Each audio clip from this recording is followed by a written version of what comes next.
오늘도 살아계시는 우리 주님, 오늘 우리가 여러분 찬양을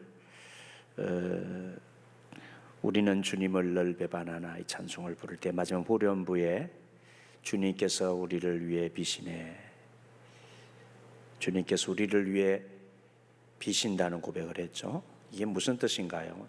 주님은 하나님이시자 그분은 하나님의 아들이시잖아요. 하나님의 아들은 지금 뭐하고 계시냐? 예수 그리스도의 현재성이라는 말로 표현합니다. 주님이 지금 뭐하고 계시냐? 하늘나라에서 우리가 신앙 고백할 때에 하나님 우편에 계신다는데 그냥 손 놓고 하나님 우편에 계시냐? 하나님 우편에 계신다는 의미는 여러 가지 상징적인 의미죠. 하나님 우편에 계신다는 것은 하나님을 돕고 하나님과 함께 하시면서 아들로서의 사명을 감당하신다는 뜻이에요. 주님 하늘로 올리시면서 마지막 우리에게 약속하신 것이 내가 세상 끝날까지 너희와 항상 함께 있으리라 하셨잖아요. 주님의 지금 사역 중에 하나가 우리와 함께 하시는 거예요. 우리와 함께 하시면서 주는 우리를 위해 여전히 중보자로서 하나님께 우리를 위해서 기도하시는 기도의 중보자로서 지금 계시는 거예요. 여러분이 굉장히 중요한 것입니다. 그래서 우리 주님이 우리의 모든 삶 가운데 함께 하시고 우리를 위해서 주님은 기도하시는 사역을 담당하시고 계시는 거예요. 그럼 하나님 그 주님 아들 주님의 기도를 들으시고 우리를 도우시는 하나님의 역사를 여러분 어떻게 받아내시겠어요? 네? 이게 놀라운 신학적인 주제입니다. 그렇게 우리와 함께 하신다고요? 우리의 고통 중에도 우리의 삶의 모든 곳에서 주님은 우리와 함께 하시면서 일하시고 계신 것을 믿으시기 바랍니다. 믿으시면 아멘 하시죠. 아멘, 아멘. 웨슬리 표준 설교 중에 오늘도 같은 본문과 제목으로 지난 두 번의 설교에 이어서 세 번째 말씀을 전합니다. 지난 주간에 우리나라에서 일어난 사건 중에 우리 모두를 경악해 한 전자발찌 살인범 강윤성 이분이 56세의 여성 2명을 살해하고 또 그동안 성범죄 등 전과 14범인 이 사람의 신상이 공개되었습니다. 그가 붙잡혀서 한 말이 사람을 더 못 죽인 게 한이다라는 말을 했죠. 만약에 붙들리지 않았으면 제3의 여성을 노렸고 또 누군가의 사람들이 살해를 당할 뻔했습니다. 자기 나름대로 무엇인가 사회에 불만이 있고 또 자신의 삶에 불만을 가지고 살면서 수많은 죄악들을 저지르며 죄의 노예가 되어서 종노릇을 하고 살았으면서도 그 자신의 비참함을 모르고 사는 이 사람의 모습은 우리 모두를 한숨 짓게 하고 가슴을 아프게 하고 절망케 하고 있습니다. 지난 설교에서 소개한 파스칼, 인류 역사에 있어서 귀한 학자이자 탁월한 지식인으로 기독교 신앙인이었던 파스칼이 성경적 인간에 대해 말한 것에 대해서 다시 한번 새겨봅니다. 인간의 위대함은 스스로 비참함을 아는 데 있다. 인간의 위대함은 스스로의 비참함을 아는 데 있다고 했는데 반대로 얘기하면 인간의 초라함은 스스로 비참함을 알지 못하는 데 있다는 것입니다. 강윤성 이 사람이 감옥에서 한 목사님의 전도를 받고 자신이 예수님을 영접하였고 은혜를 받아서 새 사람이 되었다고 했습니다. 스스로가 간정 편지를 써서 보내고 그 목사님은 그의 말을 듣고 감동이 되어서 교인들을 비롯해서 그를 하루속히 출소시키기 위해서 여러 사람의 탄원서에 도장을 받아 제출까지 했다지 않습니까? 그 내용에 대한 보도를 보니 그 강윤성이라는 사람이 쓴 글 깔끔하고 논리적으로 정돈되어 설득력까지 있는 내용에다가 그가 직접 녹음해서 전한 그 간정의 목소리까지 완벽한 거듭난 자의 모습이었습니다. 하지만 그의 결과적인 모습은 여전히 자신에 대해서 다른 사람과 사회나 세상에 대해서 자유하지 못한 자의 모습이었음이 온 천하에 드러났습니다. 자신과 다른 사람과 사회와 세상에 매여 노예가 되어서 살고 있었습니다. 자신에 매여 있었고, 다른 사람이 왜 나에게 이렇게 피해를 주냐, 이 사회가 왜 나를 이렇게 힘들게 하냐 하는 다른 사람의 노예가 되어 있고, 사회의 노예가 되어 있었고, 세상에 매여서 노예가 되어서 종노릇하고 있었음을 여실히 보여주고 있었습니다. 자신의 이 비참한 모습을 알지 못하고 끔찍하면서도 정말 안타깝게 살아가는 그런 모습이었습니다. 자신과 세상을 악으로 병들게 해서 지옥을 만들어가면서 영원한 지옥의 형벌의 자리에서 벗어나지 못하고 있는 인간의 초라한 모습이자 두려운 모습입니다. 존 웨슬리는 하나님을 떠난 인간, 하나님의 여러 가지 계시를 무시하고 사는 존재, 인간 그 자신의 모습을 잃어버린 존재의 망각 속에서 살아가는 그런 인간이 누구인지를 복음을 전하면서 설명합니다. 로마서 오늘 본문을 중심으로 해서 우리 인간을 구원하는 복음의 내용을 설명을 하면서 노예의 영과 양자의 영, 곧 아들의 영이라는 제목으로 자연적인 이 세상의 모든 믿지 않는 인간과 구원받은 우리의 존재, 신분, 삶의 형태와 내용이 어떻게 다른지 전해주고 있습니다. 지난 시간의 말씀에서 웨슬리는 어떻게 해서 어떤 과정을 통해서 이런 자신의 비참함의 상태를 모르고 있는 이런 영적인 죄의식이 없는 이런 사람들에게 자신의 비참함을 보게 하는 곧 죄의식이 일어날 수 있는지에 대해서 말했죠. 먼저 그가 회개, 곧 율법 아래로 오도록 인도되고 두려움을 품게 하는 노예의 영을 받게 되는 것입니까? 라는 질문을 하면서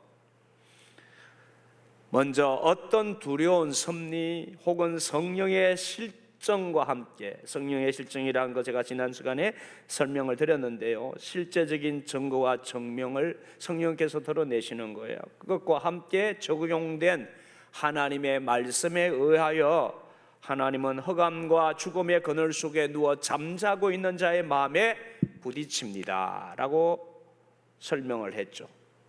율법의 기능에 대해서 말하는 거예요. 율법의 기능, 율법, 모세를 통하여 주신 하나님의 율법도 있고, 그 다음에 이 사회적인 법도 넓은 의미의 또 하나의 율법이죠. 우리의 양심의 법도 또 하나의 율법입니다. 이런 율법의 선한 기능에 대해서 말하는 거예요. 율법을 통해서 죄악을 보는 거예요. 우리 죄악을 보고, 율법을 통해서 우리가 죄를 두려워하게 되어지는 것입니다. 그래서 율법의 기능 중에 하나가, 선한 기능 중에 하나가 율법을 통해서 우리 인간이 율법의 노예가 되어서 살아가는 경험을 하게 한다는 것입니다. 율법의 노예가 돼서 살아가는 자신의 모습을 보면서 자신의 죄악을 본다는 것이에요.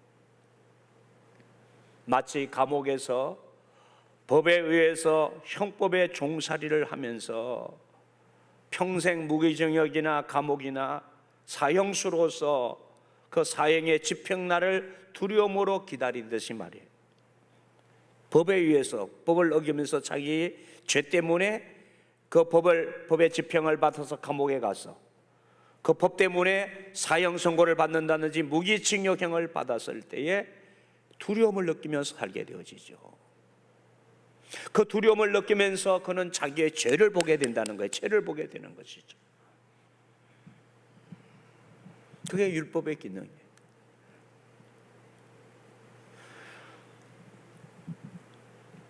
그는 그래서 그 잠에서 두려운 방식으로 흔들려 깨워지고, 그래서 자신이 직면하고 있는 위험을 의식하도록 일깨워집니다. 그것은 순간의 사건일는지도 모르고 점차적인 사건인지도 모르지만 그의 이해력에 눈이 열리고, 또 이제 처음으로 그를 둘러싸고 있는 베일이, 영적인 눈이 감겨져 있는 베일이 부분적으로 제거되므로 그를 둘러싸고 있는 진정한 상태를 식별합니다. 그러니까 율법은 이 의식을 깨우는 거예요. 이 영적인 잠을 깨우는 거예요. 두려운 빛이 그의 영혼이까지 돌파해 옵니다. 바다 끝이 없는 나락으로부터 저 최저의 깊은 곳으로부터 유황이 타고 있는 불바다로부터 반짝여 온다고 생각되는 빛입니다. 그래서 율법의 기능이 빛이에요. 그 율법에서 형벌을 받아야 할 자신의 모습을 보면서 지옥을 경험하게 하시는 거예요. 그 지옥의 자리에서 자신에게 다가오는 한 주의 그 빛을 향해서 그가 다시 눈이 떠지도록 인도한다 그 말이에요. 그래서 그는 마침내 저 사랑이 풍성하시고 긍휼이 많으신 하나님이 또한 태워버리는 불이기도 한 사실을 발견합니다. 하나님이 오르신 분이시요 두려운 분이심을 알게 된다는 거예요. 모든 사람에게 그 행위를 따라 갚으시고 모든 헛된 말, 아니 그뿐 아니라 마음속의 상상 때문에 불경건한 사람들에 대한 심판을 계시하시는 것입니다. 그는 이제 분명하게 다음의 사실을 인정합니다. 위대하시고 거룩하신 하나님은 눈이 정결하심으로 악을 참아보지 못하시는 분이심을 인정하게 됩니다. 하나님은 자기를 배역하는 모든 자에게 보복하시고 면전에서 악인에게 보복하십니다. 그리고 살아계신 하나님의 심판의 손에 빠져들어가는 것이 무서운 일입니다. 그것을 이 율법의 기능을 통해서 자신의 모습을 보게 되어지고 그 자신의 그 운명에 대해서 그 지옥의 형벌에 대해서 알게 하시고 그 속에서 구원의 빛을 발견하도록 이끄시는 것입니다. 여러분 이 말씀을 기억하십니까? 제가 보충으로 설명하는 것입니다. 누가복음 13장 1절로 5절에서 어떤 사람들이 예수님께 와서 빌라도에게 그 제물에 갈릴리 사람들의 피를 섞었다고 했습니다. 그 말에 예수님은 아주 지독할 만큼 냉정하게 대답을 하셨죠. 너희는 이 갈릴리 사람들이 이같이 해를 받음으로 다른 모든 갈릴리 사람보다 더 죄가 있는 줄 아느냐? 너희에게 이르노니 아니라 너희도 만일 회개하지 아니하면 다 이와 같이 망하리라 이렇게 말씀하셨어요. 다시 말해서 빌라도가 갈릴리 사람 몇 명을 죽였다고 너희가 놀라느냐? 잔인하게 갈릴리의 사람들을 죽인 빌라도나 지금의 이 강윤성이나 탈레반이나 또 죽임을 당한 그 갈릴리 사람들이나 그들에 의해서 비참한 죽임을 당하는 그 사람들이 그렇게 죽었다고 너희가 놀라느냐?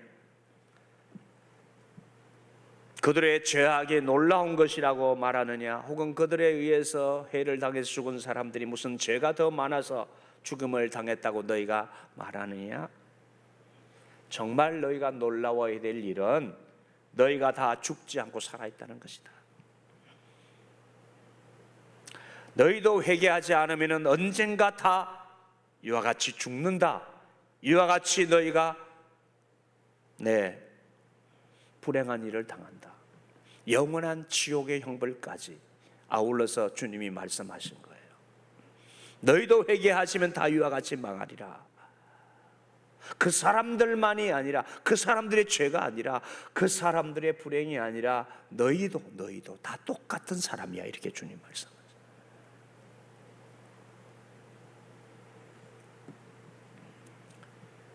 근본적인 인간의 이 원죄, 이 죄악상, 여러분 주님은 여기서 인간과 하나님 사이의 문제를 바라보는 자연적인 인간의 관점과 성경적 관점의 차이를 지적하고 있죠. 웨슬리가 설명하는 것처럼 말이죠. 인간 중심적인 사람은 하나님이 피조물의 생명과 기쁨을 거두어 가신다는 사실에 놀라지만 하나님 중심적인 성경은 하나님은 이러한 죄인들의 문제를 해결하시고자 하신다는 것입니다. 그 중에 하나가 율법을 주신 거라는 거예요. 율법을 통해서 죄인들이 죄를 알고 회개하도록, 그들이 율법을 지킴으로 구원을 받는 것이 아니라 율법을 통해서 십자가로 주님께로 인도해서 그들의 죄악을 알고 예수님이 그들의 죄를 용서하시는 그 길로 인도하신다는 거예요. 그게 빛이에요. 그것이 율법이에요. 율법. 율법의 기능이란 말이에요. 그래서 사람은 처음에 하나님의 은혜를 알고 십자가의 복음의 진리를 알게 되기 전까지 율법의 종노릇을 하며 사는 거예요. 율법의 종노릇을 해야 돼요. 율법에 매여서 율법이 나를 죽음으로 이끌어가고 심판에 이르게 한다는 사실을 알고 벌벌 떨어야 돼. 그 두려움이 없으면, 여러분 요즘 보세요. 이 강윤성이가 이제 붙들려 사람을 죽이고 이렇게 재판을 받으면 우리나라가 지금 그 사형 선고를 해도 사형 집행을 하지 않는 나라로 분류되어 있어요. 요즘 이래서 또 이게 문제가 되고 있어요. 지금 이슈가 되고 있어요. 왜 사형 집행을 안 하냐? 안 하니까 더 범죄가 이렇게 일어나고 있고, 이 사람들이 사형수가 됐는데도 집행 안 하니까 교도소에 가가지고 안 죽는 줄 아니까 교도소에서 그냥 왕노릇하고 산다는 거예요. 가지고 막 휘짓고 다니고 막 다른 죄수들을 다 호령하고 이러고 다니면서요. 네, 말도 아니라는 거야. 그래, 우리가 이것도 좀 생각을 해봐야 돼요. 사람이요, 죽음에 대한, 심판에 대한, 지옥의 형벌에 대한 두려움, 이 법에 의해서 죽임을 당해야 한다고 하는 두려움을 느끼지 않는 사람이 회개할 수 있을까요?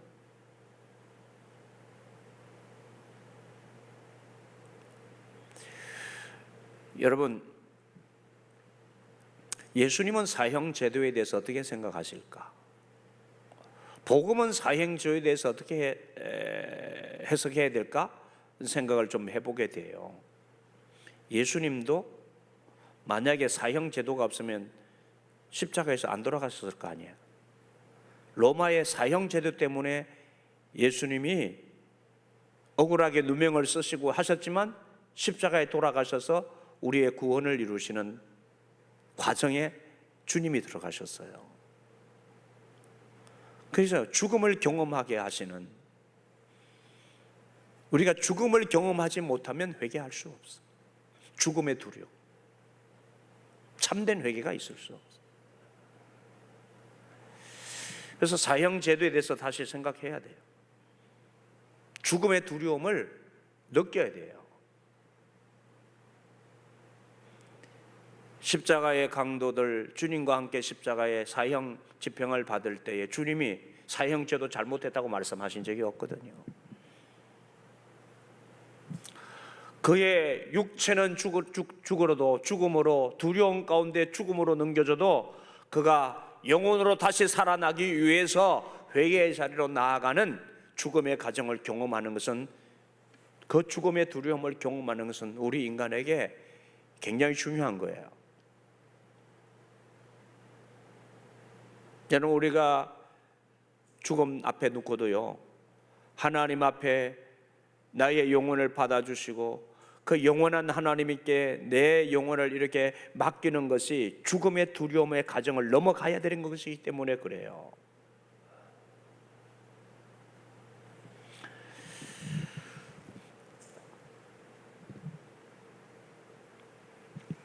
이러한 세상을 심판하셔야만 했다면 벌써 하나님께서는 심판을 하셨을 것이라는 것입니다. 모두가 다 회개하기를 기다리신다는 사실을 말씀하십니다. 그런데 그 회개가 다 구원받기를 원하시는데 자기 죄에 대한 자각이 없이, 율법을 통한 이 심판에 대한 두려움이 없이 어떻게 회개하냐 말이에요.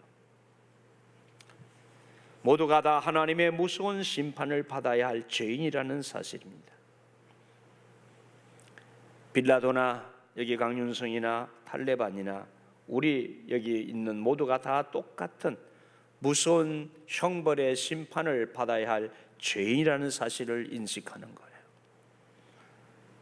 그런데 그러한 우리를 하나님께서 심판하시기를 원치 않으시고 회개하여 구원받기를 원하신다는 것입니다.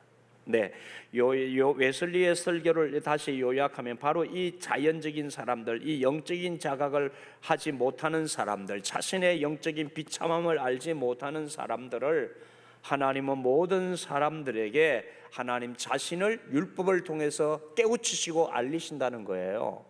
율법의 기능은 우리를 깨우치시고 하나님을 알리신다는 거예요. 그게 웨슬리 설교의 요약이에요. 예? 중요한 요점이에요. 율법이 필요 없는 게 아니에요. 율법의 선한 기능이, 율법은 우리를 구원하시는 거네. 구원으로 인도하는 하나의 빛이라는 거죠. 빛이라는 거예요. 그것을 몽학선생이라는 표현으로 바울은 설명했어요. 몽학선생, 가정교사라는 뜻으로 어린아이를 공부 잘하도록 가르치는 가정교사가 율법이다. 그런데 웨슬리는 이 이야기를, 바울의 말을 인용해서 바로 이것이 율법의 종노릇하게 해서, 율법에 매여서 율법을 통해서 사람들이 자신의 죄에 매여 있는 모습을 보게 하시고 그 안에서 죄에 대한 두려움을 느끼게 하고 하나님, 구원의 하나님을 요청하도록 그 빛으로 하나님께로 인도하는 기능을 하는 것이 율법의 선한 기능.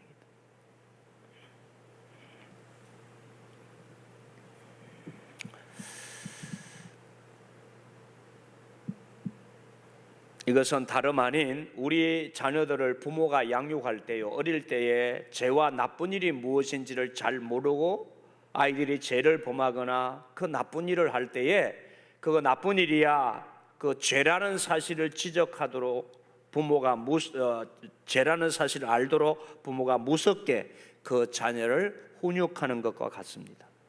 그러면 안 돼, 그건 나빠, 그건 매를 맞아야 돼, 안 돼!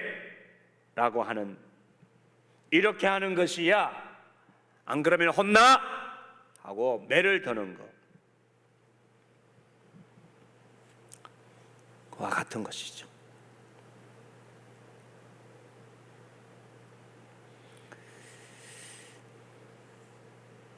그래서 두 번째, 이제는 하나님의 율법이 내적 영적 의미가 그 사람 위에 빛을 발하기 시작합니다. 그는 하나님의 계명은 무한히 넓은 것이요 아무것도 그 빛에서 숨겨지지 못한다는 것을 압니다.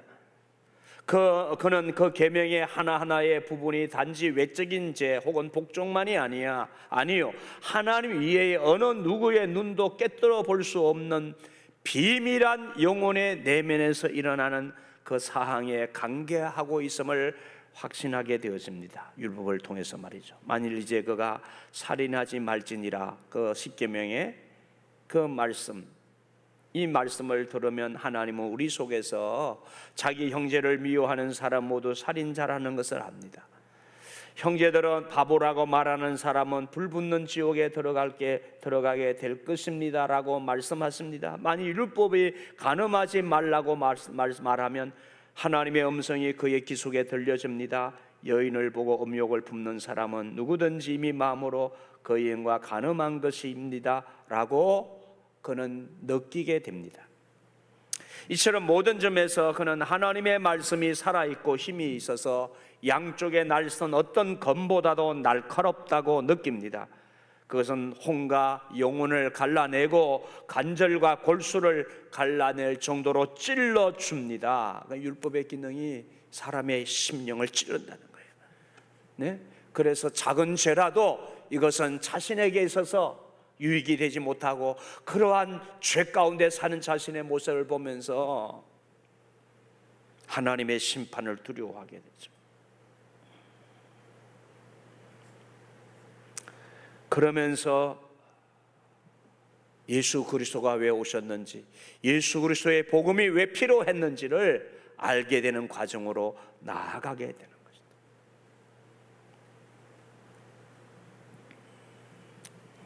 그래서 그 율법을 통해서 예수님을 배운다고 말입니다. 율법을 통해서 복음을 배운다는 거예요. 그래서 그는 나는 그처럼 위대한 구원을 무시하고 그의 죄에서 자신을 구해 주셨을 하나님의 아들을 짓밟고 살았던 죄를 알게 되었죠. 하나님의 사랑을 거절하고 살았던 것을 알게 된다는 것이죠. 그동안 하나님의 사랑을 몰랐던, 비로소 율법을 통해서 우리를 구원하시고자 하시는 하나님의 사랑을 깨닫고 나를 사랑하시는 하나님을 깨닫는 눈이 열리게 된다는 거예요. 율법의 기능을 통해서. 하나님의 그 언약, 계약의 피를 부정한 것으로, 아무것도 아닌 것으로, 자신을 깨끗하게 하지 못할 것으로 여기며 복음을 거절했던 그가 율법을 통해서 복음이 왜 필요한지를 알게 되어진다.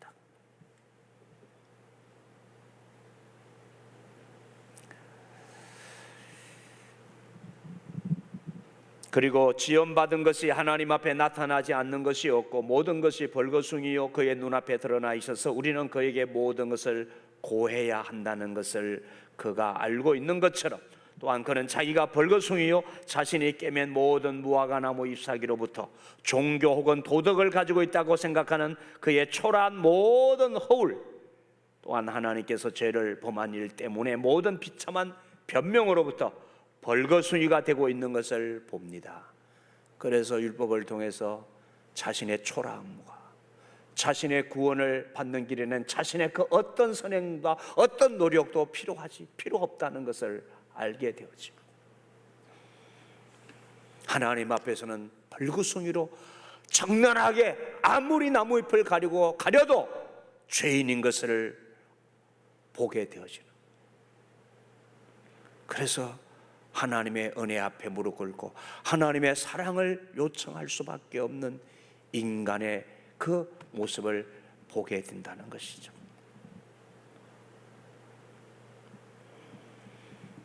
그래서 이제야 그는 자기 자신이 옛 희생제물과 같이, 이건 구약의 희생제사를 말합니다.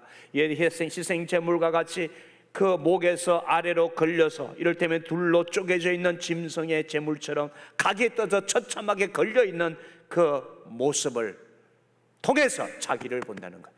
내가 각이 떠져서 내가 죽어야 하는, 제물이 되어서 죽음의 송장이 되어야 하는 존재인 것을 알게 되어지고, 예수님이 왜 십자가에 달려서 죽음의 제물이 되셔야 했던 것인지, 내 죄 위해서 죽으셔야 했던 그분을 비로소 깨닫게 된다.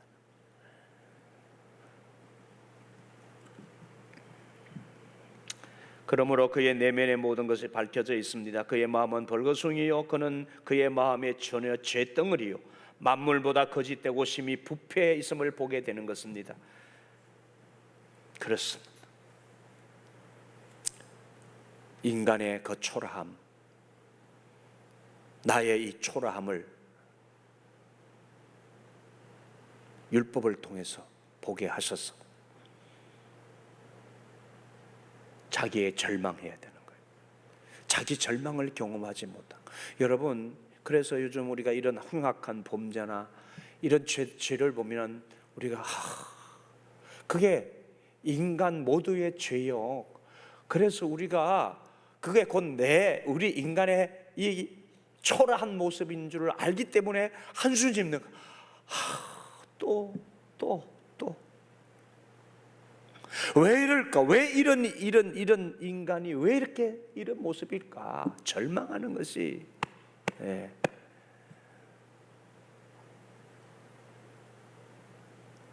우리 인간의 이 행색을 보면서 이 꼬라지들을 보면서 절망하는 거예요.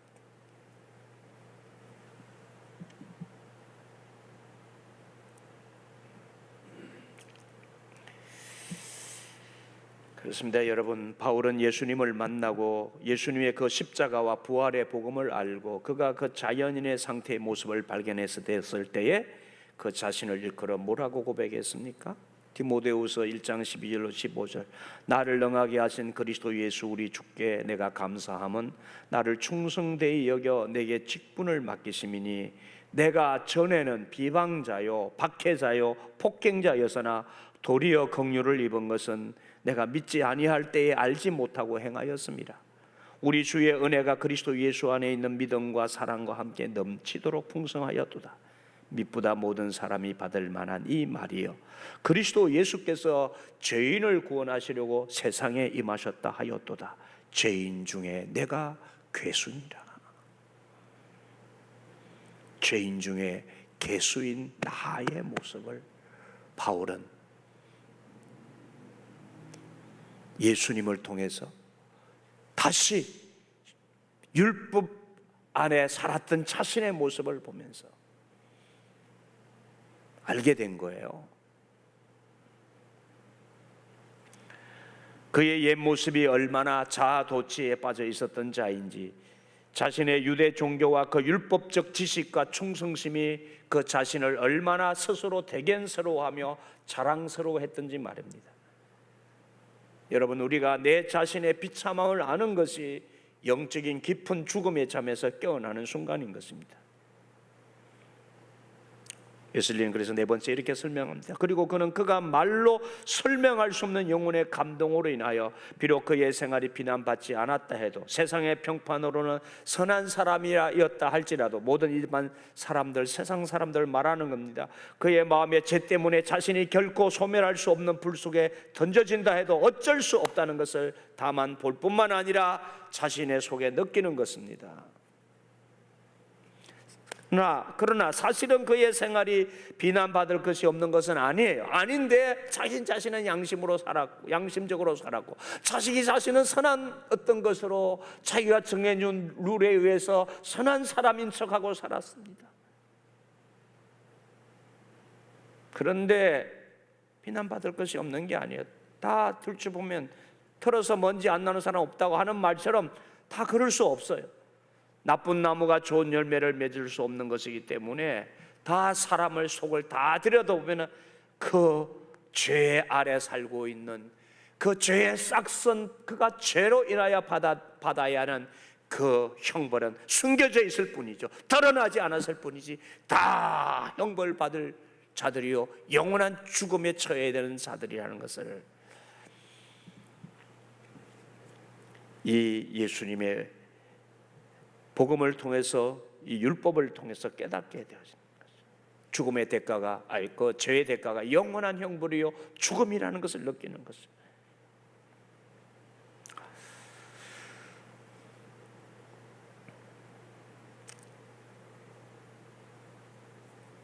이것은 둘째 사망이라고 했습니다. 그 사망은 영원히 죽지 않습니다. 지옥에서 육체와 영혼의 파괴입니다 라고 설명합니다. 그래서 여기에서 그의 기분 좋은 꿈, 자기 기만적인 안식, 휴식, 거짓 평화, 헛된 안심, 세상 사람들이 다 이 웨슬리가 설명하는 이런 마음 가운데서 유유자적하고 산다는 거예요. 나름대로 자기가 만들어 놓은 어떤 선의 개념, 자기 영혼을 만족할 만한, 자기 영혼의 위안을 삼을 만한 어떤 선의 기준, 양심의 기준을 가지고 살면서 자기 위안을 삼고 살아가는데 사실은 속고 있다는 거예요. 자기 자신이 얼마나 비참한 자인지 모르고 사는데 그것을 에피큐리안적 자기 위안의 삶이라고 했다고요. 세상 사람들은 자기 위안적 삶에 빠져 있는 거예요. 그래서 자기 비참함을 숨기고 십자가의 복음을 알지 못하고 살아가지만 실상은 죽은 자, 비참한 자라. 이제는 그의 기쁨은 구름과 같이 사라집니다. 일찍이 사랑했던 쾌락은 이미 그를 기쁘게 하지 못합니다. 그러한 쾌락은 맛을 잃었습니다. 그는 그 구역질 나는 단맛을 혐오합니다. 그것을 감당하기에 지쳤습니다. 행복의 그늘은 도망쳐 망각 속으로 잠겨버렸습니다. 그러므로 그는 모든 것이 벌거벗김을 당하고 안식을 찾아 여기저기 방황하지만 아무것도 얻지 못합니다. 왜? 여전히 율법은 여전히 그를 죄인으로 몰아가기 때문에.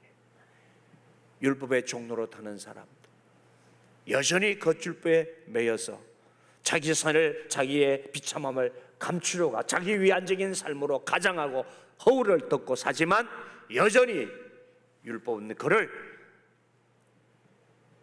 죄인인 것으로, 죄인임을 알게 하는 것으로 계속해서 끌어가기 때문에 율법의 종로로 타면서 자유를 누리지 못하고 사는 거예요, 세상 사람들이. 이제는 율법을 통해서 그러한 아편의 연기가 솟아되었기 때문에 그는 상처받은 영혼의 고통을 느낍니다.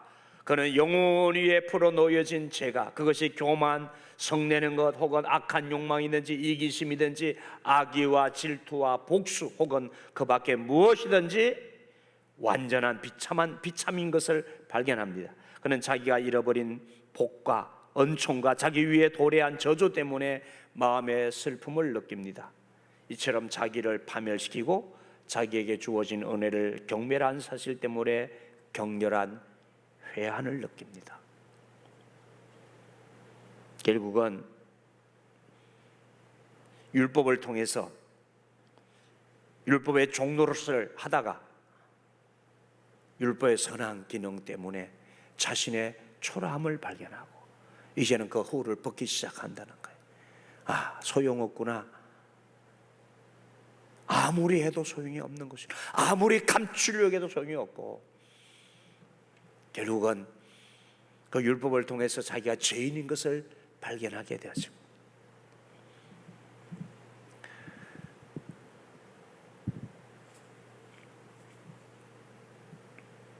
그는 이제 죄로부터 탈출하려고 진정으로 소원하게 되어지고 죄와의 투쟁을 시작합니다. 그러나 힘을 다하여 싸워도 그는 죄를 정복할 수 없다는 사실을 알게 됩니다. 죄는 그보다 더 힘이 강하기 때문입니다.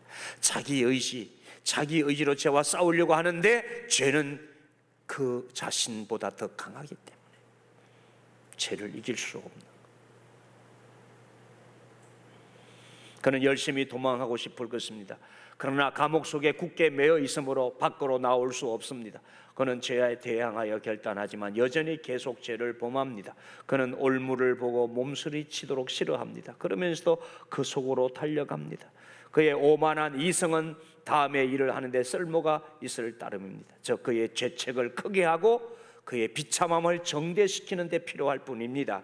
그의 의지와 자율은 다음과 같은 것입니다. 다만 악을 향해 자유로우며 악을 짓기를 물 마신 같이 하는 일에 자유로우며 살아계신 하나님에게서 점점 멀리 방황하며 그리고 더구나 은혜의 성령을 모욕하는 자유입니다.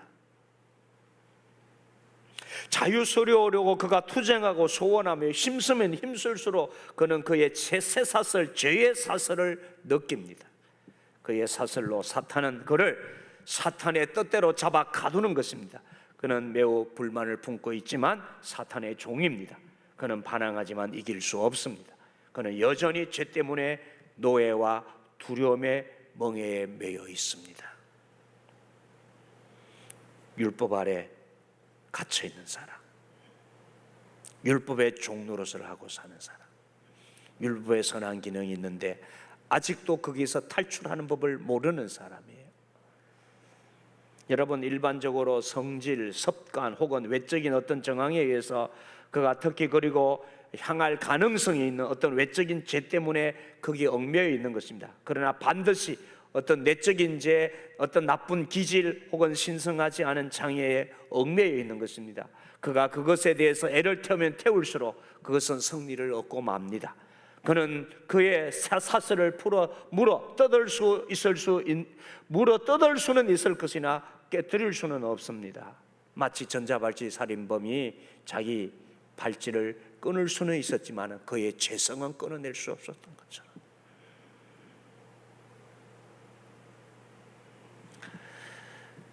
이처럼 그는 끝없이 애를 씁니다. 회개하고는 죄를 범하고 그리고 또 회개하고 죄를 범합니다. 그래서 마침내는 그 가난하고 죄 많고 무력한 불행한 인간은 어쩔 줄 몰라서 다만 신음할 뿐입니다. 아니, 여러분, 신음해야 됩니다. 그런데 이 신음을 할 수 없고 하지 않는 영혼이 불쌍하고 가련한 것입니다. 나는 얼마나 비참한 인간인가. 누가 이 죽음의 몸에서 나를 건져주겠는가. 이 고통을 느껴야 하는 것입니다. 이 비참함을 보아야 하고 절망하고, 그래서 그 절망의 자리에서 구원을, 빛을 바라보는 그런 심령이 되어야 되는 거예요.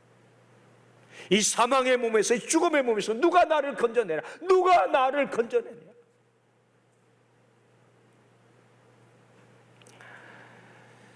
율법 아래에 있으며 두려움에 빠져가는 노예의 영 아래에 있는 사람의 그 모든 투쟁이 로마서 7장 그 앞장에서 한 깨달은 인물로 말하고 있는 그 사도 바울에 의하여 아름답게 기록되었음을 그는 말합니다. 바울이 말하는 것을 웨슬리가 말합니다. 내가 전에는 율법 없이 살았었다. 7장 9절에서 말하고 있습니다. 내가 전에는 율법 없이 살았었다. 나는 굉장하게 생명과 지혜와 능력과 미덕을 가지고 있다고 그렇게 생각했다. 나는 완전히 율법을 다 지킨 자라고 알았다. 나는 그렇게 해서 나는 율법 없이 살았던 사람이다. 그런데 복음을 만나고 다시 율법 아래 놓이게 되었을 때에 그 율법은 자신의 죄가 얼마나 악랄한 자인지를 율법이 드러내게 하셨다.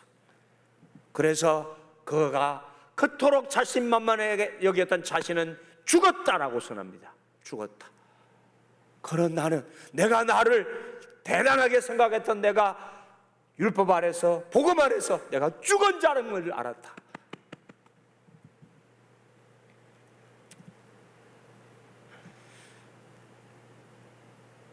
그래서 그 영적 의미에서 계명이 하나님의 능력으로 나의 마음에 왔을 때에 나의 타고난 죄가 발동을 하고 파동을 일으켰고 타올라서, 그래서 나는 모든 미덕이 죽어버렸습니다. 나의 선행, 나의 미덕, 내가 자랑할 만했던 것이 다 잿덩어리였던 것을 알고 그 모든 미덕이, 선행이 다 죽었어. 아무것도 아니야.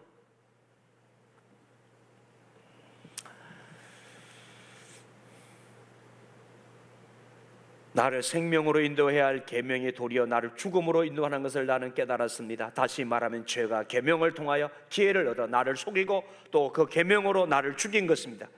그것은 부지 중에 내게 덮쳐와서 나의 모든 희망을 말살했고, 그리고 분명하게 생명의 복판에서 내가 죽음 가운데 있다는 것을 보여주었습니다. 그러므로 율법 자체는 거룩합니다. 그리고 계명도 거룩하고 옳고 선합니다. 나는 더 이상 이 계명을 탓하지 않고 내 자신의 마음의 부패를 탓합니다. 나는 율법은 영적인 것이라고 인정합니다. 그러나 나는 육적인 존재로서 팔린 몸이 되어 죄 아래에 있습니다. 나는 이제 율법의 영적인 성질과 죄 아래 팔린, 전적으로 그 주인의 뜻대로 처리되는 돈으로 산 노예와 같이 전적으로 노예가 된 나 자신의 육적인 악마와 같은 마음, 양쪽을 봅니다. 내가 원하는 것은 하지 않고 도리어 미워하는 것을 하고 있기 때문입니다. 로마서 7장 15절을 인용해서 바울의 이야기를 웨슬리가 설명하면서, 이것이 내가 그 밑에서 신음하고 있는 노예의 속박이요, 이것이 나의 엄격한 주인의 포박입니다. 선을 행하려고 하는 의욕은 내게 있으나 그것을 이행하는 일은 없기 때문입니다. 나는 내가 원하는 선은 행하지 않고 도리어 원하지 않는 악을 행하고 있습니다. 여기서 선을 행하는 의욕을 가진 나에게 악이 들어와 있다는 법칙, 내적 강제적 힘이 있음을 발견했습니다. 곧 나는 속사람으로는 하나님을 벌벌 즐거워하고 혹은 동의하고 있으나 속사람으로는 이런 마음속이란 뜻인데요, 내 지초 속에 다른 법, 또 하나의 강제적인 힘이 있어 내 마음의 율법 혹은 속사람에 대항하여 싸워, 그래서 죄의 법 또는 건세 아래 나를 사로잡아 가두는 것을 봅니다. 그것은 이를테면 나를 정복한 자가 그 전차의 차바퀴로 나를 잡아 끌어 내 영혼이 몸서리치도록 싫어하는 바로 그것으로 끌고 가는 것입니다. 아, 나는 얼마나 비참한 인간입니까? 누가 이 죽음의 몸에서 나를 건져 주겠습니까? 누가 이 무력한 죽을 운명으로부터, 이 죄와 비참의 노예의 속박으로부터 구원해 줄 것입니까? 이것이 이루어지기까지에는 내 자신의 마음 혹은 속사람으로는 하나님의 법을 섬기지만 내 마음 내 양심은 하나님의 편이지만 육체로는 죄의 법을 섬기고 있습니다. 내가 저항할 수 없는 힘에 의하여 나는 재촉을 받고 있기 때문입니다. 네, 아무리 해도 인간의 힘으로, 나의 의지로는 이 사망의 법으로 죽음으로 이끌고 가는 죄의 힘과 능력을 이길 수 없어. 그게 자신을 알게 된, 비참함을 알게 된 바울의 고백이에요. 어떻게 이길 수 있다는 거예요?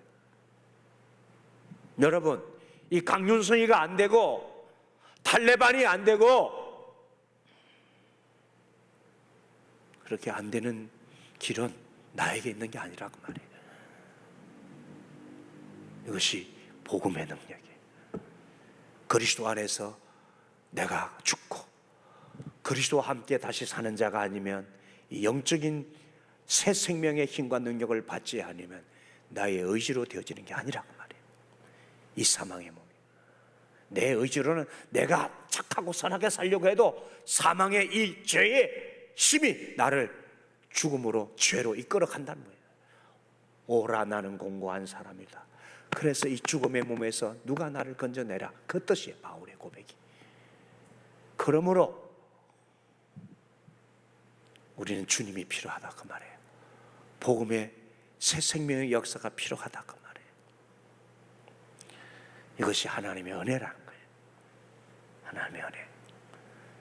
그래서 우리는 이 하나님의 은혜의 영을 받아 노예의 영이 아닌 아들의 영을, 양자의 영을 받아서 그 하나님의 생명으로 다시 태어나야만 비로소 예수 생명 안에서 내 존재가 바뀌어야만이 내가 그 하나님의 은혜 안에서의 사는 법으로 이 육체와 세상 죄를 이길 수 있게 되어지는 것이에요. 강윤성 그 사람이 입으로 고백하고 간증했다고 거듭난 게 아니라고 말이야. 그는 여전히 자신의 비참함을 모르고 복음의 진리를 모르고 예수의 진리를 모르는 사람인 거예요. 지식으로만. 예수 안에 죽은 사람이 아닌 거예요. 가짜인 거예요, 가짜.